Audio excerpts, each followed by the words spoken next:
ಎಲ್ಲರಿಗೂ ನಮಸ್ಕಾರ. ನಾನು ಇವತ್ತು ಮಾಡಿ ತೋರಿಸೋದು ಕಷಾಯ ದೇಹಕ್ಕೆ ಒಳ್ಳೆಯದು. ಮಳೆಗಾಲದಲ್ಲಿ ಶೀತ ನೆಗಡಿ ಎಲ್ಲ ತುಂಬ ಒಳ್ಳೆಯದು. ಮಕ್ಕಳಿಗೂ ಒಳ್ಳೆಯದು. ಬರೀ ಹೊಟ್ಟೆಗೆ ಕುಡಿಬೇಕು. ಬೆಳಿಗ್ಗೆ ರಾತ್ರಿ ಮಲ್ಕೊಳ್ಳುವಾಗ ಕುಡಿಬೇಕು. 3 ಸಲ, ದಿನಕ್ಕೆ 3-4 ಸಲ ಕುಡಿಬಹುದು.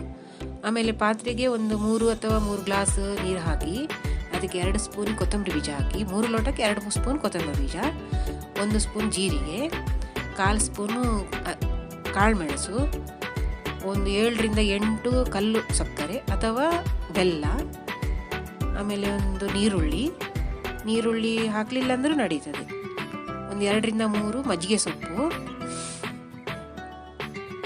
ಒಂದು 1/4 ಸ್ಪೂನು ಅರಿಶಿನ ಪುಡಿ, ಅದು ಆ್ಯಂಟಿಬಯೋಟಿಕ್ ತುಂಬ ಒಳ್ಳೆಯದು, ಮತ್ತು ಚಿಟಿಕೆ ಉಪ್ಪು, ಇದೆಲ್ಲ ಸೇರಿಸಿ ಕುದಿಸಿ ಒಂದು 15ರಿಂದ 20 ನಿಮಿಷ ಕುದಿಸಿ.